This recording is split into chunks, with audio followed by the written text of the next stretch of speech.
The phone call from my sister was unexpected. I had just finished steaming a delicate lace gown at the dress rental salon where I worked when my phone buzzed on the counter. I wiped my hands on my apron before picking it up.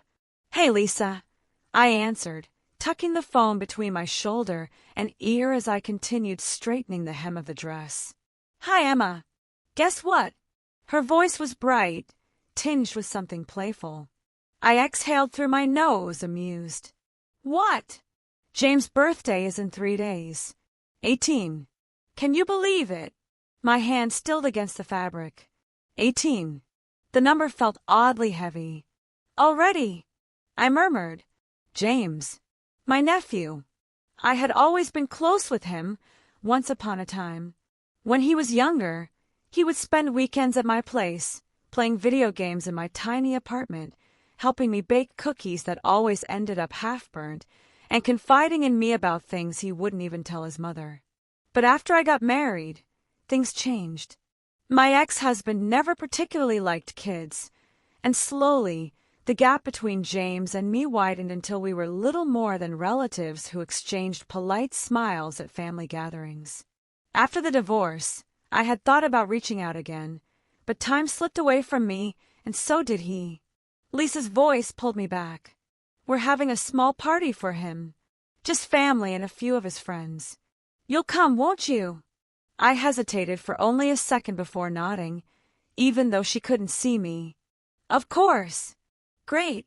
It's on Saturday evening. You should dress up. James is going to love seeing you." Dress up. It was a throwaway comment, but it lingered in my mind long after I hung up the phone. I turned toward the mirror behind the counter, studying myself. 34. Single. A woman who had spent the past few years focused on work, on stability, on healing. I rarely had a reason to dress up these days. But something inside me shifted at the thought of James seeing me again, not as the distant aunt he barely knew anymore, but as the woman I used to be. I turned toward the rows of dresses lining the walls of the salon, my fingers brushing over fabrics as soft as whispers. If I was going to do this, I wanted to be unforgettable. My fingers trailed over the racks of dresses, each fabric a whisper of something beautiful, something new. But I wanted more than just beauty. I wanted impact. It had been a long time since I had put effort into choosing something for myself, let alone a dress meant to turn heads. Work had consumed me over the past few years, and outside of the elegant gowns I fitted onto other women, my own wardrobe remained painfully simple. But tonight, I wasn't just picking a dress. Tonight, I was reclaiming something. The scarlet satin caught my eye first, a deep, sultry red that shimmered subtly under the soft lighting of the boutique. It was bold. More than that, it was daring. I reached for it, the cool fabric slipping like liquid between my fingers. It was corseted, strapless, hugging the body in a way that exuded both elegance and undeniable confidence. A thigh-high slit teased the edge of propriety, offering just a glimpse of leg beneath the cascade of smooth satin. I lifted it off the hanger, holding it against myself in the mirror. Would this be too much? Would it seem out of place at a simple family party? I exhaled and lifted my chin. No, this wasn't just for them. It was for me. I slipped into the fitting room, drawing the heavy curtain closed behind me. The salon was quiet, nearly empty at this hour, allowing me the solitude to indulge in this small, unexpected thrill. As I stepped out of my everyday clothes and into the dress, the fabric molded to me effortlessly. I laced the corset tighter, my fingers working quickly, expertly. Years of dressing other women had made me efficient with gowns like this. When I finally turned to face the mirror, I hardly recognized myself. The woman staring back wasn't just Emma, the dress consultant who spent her days making other women feel beautiful. This woman was beautiful. The dress curved along my waist perfectly, emphasizing every dip and hollow, sculpting me into something refined yet utterly intoxicating. The red played against my skin like a smoldering ember, alive with heat and confidence. I ran my fingers along the edge of the corset, adjusting the way it held me, the way it forced my posture into something almost regal. I could already imagine walking into the party, the way heads might turn. Would James notice? The thought made me pause, my fingers lingering at my collarbone. James. I wasn't sure why that mattered so much. It wasn't as if I were dressing for him, yet the thought of him seeing me like this, as this version of myself, sent a slow thrill curling through me. I hadn't seen him in so long. Not really. Not in a way that mattered. What would he think? Would he remember the aunt who used to bake cookies with him, the one who playfully ruffled his hair and listened to his childhood woes? Or would he see me now, standing before him in a dress meant to be noticed? I shook my head slightly, forcing the thought away. This was just a birthday party, just a simple family gathering. But deep inside, I knew it was something more. That night, after taking the dress home, I laid it carefully on my bed, running my hands over the fabric as if memorizing its texture. I spent the next hour meticulously planning my look. My hair, loose waves or an elegant updo. My makeup, bold lips to match the dress, or something softer, more understated. I settled on classic waves, soft and voluminous, cascading down my shoulders like liquid silk. My makeup was subtle but precise, flawless skin, a delicate shimmer on my eyelids, and a red lip that matched the fire of my gown. By the time the night of the party arrived, I was ready. And when I stepped into the car, my heart beating a little too fast beneath the corset's tight embrace, I knew something about tonight was going to change everything. The evening had arrived. The city hummed with the soft murmur of twilight, the streetlights flickering to life as I slipped into my heels, feeling the weight of the moment settle over me like a warm embrace. I stood in front of the full-length mirror in my bedroom, taking myself in one final time. The red satin clung to my body, smooth and sensual, sculpted by the corset's firm embrace. Every curve, every line was accentuated, yet nothing felt excessive. The high slit whispered against my thigh with every small movement, teasing just enough but never too much. I reached for a pair of delicate gold earrings, slipping them on with practiced grace. My wrists remained bare, save for a thin bracelet that shimmered with understated elegance. Lifting my hand to my collarbone, I felt the cool metal of my necklace, a single, small pendant resting at the hollow of my throat. It was the only thing left from my marriage, the one piece I could never bring myself to part with. Not because of sentimentality, but because it had simply become a part of me. And tonight, I was all about owning every part of myself. The soft click of my heels echoed as I moved through my apartment, reaching for my purse before stepping out the door. The night air was crisp, carrying the scent of autumn leaves and the distant aroma of freshly baked bread from the cafe down the street. I slid into the back seat of the waiting car, my fingers smoothing the satin over my thighs as I exhaled slowly. The drive to the party. As the car moved through the city streets, my mind drifted. James. The last time I had seen him, he had still been a boy. A lanky, bright-eyed teenager, always smiling, always full of stories to tell. But tonight, he was turning 18. A man. The realization sent a strange sensation curling through me, something I couldn't quite place. It wasn't unease. No, it was something different, something warmer, deeper, more electric. Would he remember me the way I remembered him? Or had the years erased the closeness we once shared? The car pulled into the driveway of Lisa's house, and I caught my reflection in the window one last time before stepping out. The moment my heels touched the pavement, I felt the world shift beneath me.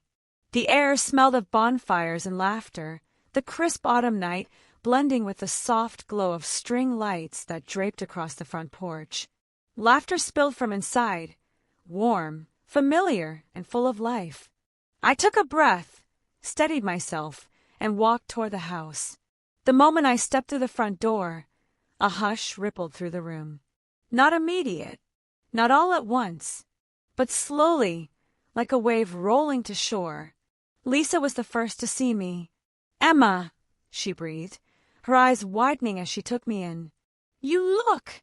She didn't finish her sentence, but she didn't need to. The look in her eyes said everything. I smiled, offering a small tilt of my head. "It's been a while since I dressed up." She blinked, then let out a soft laugh. "Well, damn. You might just outshine the birthday boy." I laughed, shaking my head. "Don't be ridiculous." But then I felt it. A gaze. A slow, deliberate weight pressing against my skin like a phantom touch. I turned, and my breath hitched. James stood across the room, frozen in place, his drink half raised to his lips. Our eyes met, and the air between us changed. It wasn't dramatic. There were no gasps, no audible reactions. But something shifted. His gaze moved slowly, taking in every inch of me, my dress, the way it fit, the way I stood beneath the dim glow of the party lights. And then, finally, his eyes locked onto mine. Recognition, surprise, something else, something darker. The boy I had known was gone. In his place stood a young man, his features sharper, more defined. His jawline had strengthened, his shoulders broader than I remembered. The mischievous glint in his eyes had matured into something deeper, something unreadable. I swallowed, my throat suddenly dry. Lisa's voice broke through the silence. "James, look who finally decided to show up." His lips parted, but no words came. Not at first. Then, after what felt like an eternity, he set his drink down on the counter and stepped forward. "Aunt Emma!" His voice was deeper than I remembered, more assured, more adult. "James," I murmured, my smile soft but careful. His gaze flickered, his eyes searching mine as if trying to reconcile the image of the woman before him with the memory of the aunt he once knew. "You," he stopped, exhaling a quiet laugh. "Wow." I raised an eyebrow. "Wow." He shook his head, a slow, almost disbelieving smile tugging at the corners of his lips. He gestured vaguely, his fingers brushing through his dark hair. "I wasn't expecting you to look like this." There it was again. That shift, that tension curling in the air like smoke. I tilted my head slightly, feigning innocence. "Like what?" His jaw tensed, but before he could answer, someone called his name from across the room. He hesitated, his gaze lingering on mine for just a moment longer. Then he stepped back, his fingers dragging through his hair once more before he turned away. And as I watched him go, a strange, unfamiliar warmth spread through my chest. Because something told me that this night, this party, was just the beginning. The room buzzed with warmth and laughter. The low hum of music blended with the clinking of glasses, the occasional burst of laughter ringing through the air like soft chimes. The scent of roasted meats, spices, and vanilla candles filled the space, wrapping around us like a comforting embrace. I sat at the long wooden dining table, surrounded by family and a handful of James' friends. The chandelier above cast a soft, golden glow, reflecting off my wine glass as I twirled it absently between my fingers. But I was only half present, because across the room, just beyond the flickering light of the candles, James was watching me. Not openly, not obviously, but I could feel it. A slow, weighted gaze that lingered just long enough to set my skin alight. I met his eyes once, catching him mid-glance, and he didn't look away. The boy I once knew might have laughed it off, might have grinned and shrugged as if caught in a harmless game. But the man sitting across from me didn't waver. His lips parted slightly, as if he had something to say, but then someone clapped him on the back. A friend, laughing at some joke I had missed, and the moment broke. I took a slow sip of my wine, letting the warmth trickle down my throat, steadying myself before standing. It was time. I smoothed my hands over the red satin of my dress, ignoring the way my heart seemed to quicken as I walked toward him. James was leaned against the back of a leather chair, one hand resting on the armrest, the other wrapped loosely around his drink. He saw me coming. He straightened slightly but didn't move away. "James," I said, my voice warm but measured. "Happy birthday." His lips curled into a slow smile. "Aunt Emma," he murmured.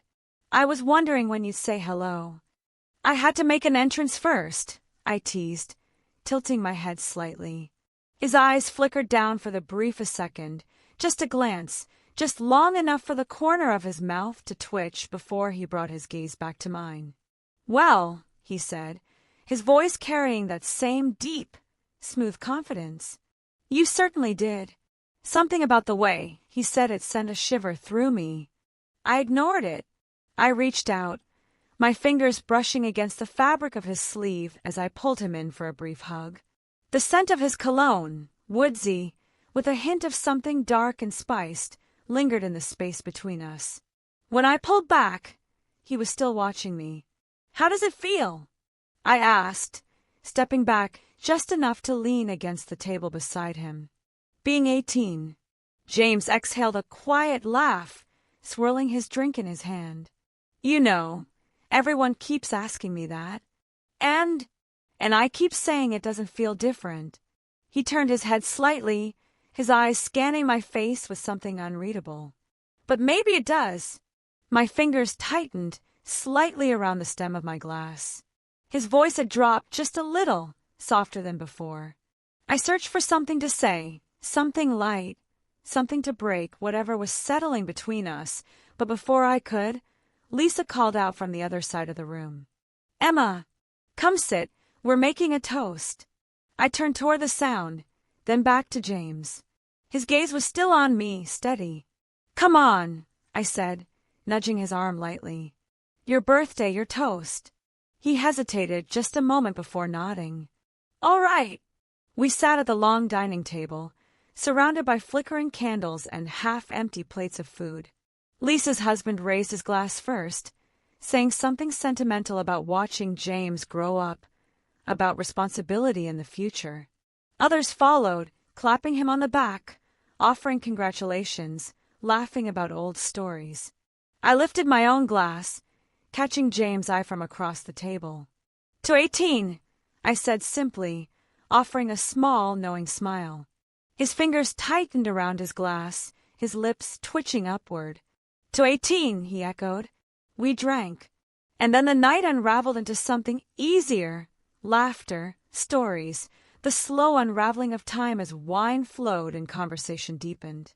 At some point, James' friends left for the backyard, pulling out cigars they weren't supposed to have, their laughter echoing through the open patio doors. Lisa and her husband lingered in the kitchen, cleaning up, talking quietly. And James was still here, sitting beside me.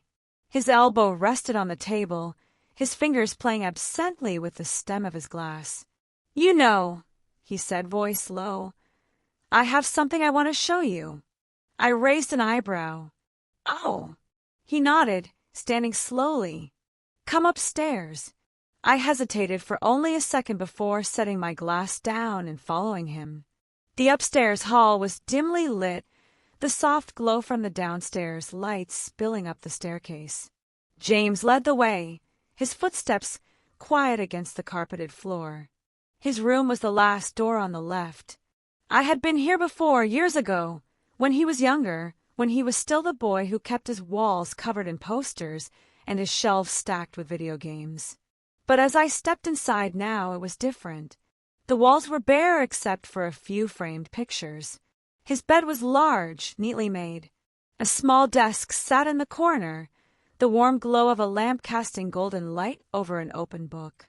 It wasn't a child's room anymore. James leaned against the edge of his desk, watching me as I took it all in. "Not what you expected?" he asked. I turned toward him, tilting my head slightly. "No, I suppose not." He nodded toward the bookshelf. "Look closer." I stepped forward, running my fingers along the spines of old books, worn and familiar. Some I recognized, ones I had gifted him when he was younger, ones I had read to him when he was small. My throat tightened slightly. "You kept these," I murmured. James exhaled softly, stepping closer. "Of course I did." There was something in his voice, something unspoken, something that settled between us in the quiet. I turned to face him, and he was closer than I expected. His gaze flickered over my face, lingering. For a moment, neither of us moved. Then, with a small, almost hesitant smile, he reached for one of the books and handed it to me. "Thought you'd want to see it," he said, his voice softer than before. I looked down at it, running my fingers over the cover. A memory, a past moment, brought back to life. I smiled, my chest feeling too tight. "Thank you, James." His gaze didn't waver. And in that moment, I realized something. The boy I had once known was gone, and in his place stood someone else. Someone who saw me in a way I wasn't sure I was ready for. James watched me. His eyes, dark and unreadable, held something I couldn't quite decipher. A tension, a weight. The book still rested in my hands, its worn cover pressing against my fingers, but I had stopped seeing it. I only saw him. He exhaled, a slow and measured breath, before turning slightly toward the window. The night outside was thick and quiet, the distant hum of the party fading into nothingness. I should have said something. I should have broken the silence, filled the space between us with something light, something easy. But I didn't, because I knew deep down I didn't want to. James reached into his pocket, pulling out a slim pack of cigarettes. The movement was effortless, practiced, as he tapped one out and rolled it between his fingers. "You smoke now?" I asked, my voice softer than I intended. He smirked slightly, glancing at me. "Not really," but he still lit it. The flame flickered for only a second before disappearing into the glow of burning tobacco. He took a slow drag, then leaned against the window frame, exhaling into the cool night air. The scent curled around us, warm and earthy. I watched him, my fingers tightening slightly around the book. He looked different like this. Older. Something in my chest twisted. "Emma." His voice was quiet. I swallowed. "Yeah." James took another slow drag, his fingers resting loosely against the cigarette before he turned toward me. His eyes were unreadable. "I need to tell you something." I didn't move, didn't breathe. The air in the room felt heavier, thick with something unspoken. "What is it?" I asked, keeping my voice even. He hesitated, his jaw tightening slightly before he exhaled, shaking his head. Then, in one swift movement, he put out the cigarette, crushing it in the ashtray on his desk before stepping closer. Too close. Close enough that I could see the faint shadow of stubble along his jaw, the way his lips parted slightly, like he was trying to find the right words. "I don't know when it happened," he admitted, his voice low. "Or maybe I do. Maybe it was always there, and I just didn't realize it until now." My heart pounded. "I don't understand," I murmured. His lips twitched. "Yeah, you do." I should have stepped back, should have put space between us, should have laughed it off, brushed it aside as some kind of joke, a fleeting moment brought on by nostalgia and too much wine. But I didn't, because some part of me, some deep and hidden part, didn't want to. James lifted a hand, hesitant, almost unsure, before brushing his fingers along the edge of my arm. Just a touch, a whisper of contact, but it sent something sharp and electric rushing through me. "I've been thinking about you," he admitted, his voice raw. "For a long time." My breath caught. "This isn't." I shook my head. "James, you don't mean that." He let out a quiet laugh, but there was no humor in it. "You think I don't know what I'm saying?" I swallowed hard. "I think you've had a lot to drink tonight, and you're feeling." "I'm not drunk." His voice was firm, steady. I looked up at him, trying to find something, anything, that would make this moment less real. But all I found was certainty. His eyes burned with it. Slowly, carefully, he leaned in.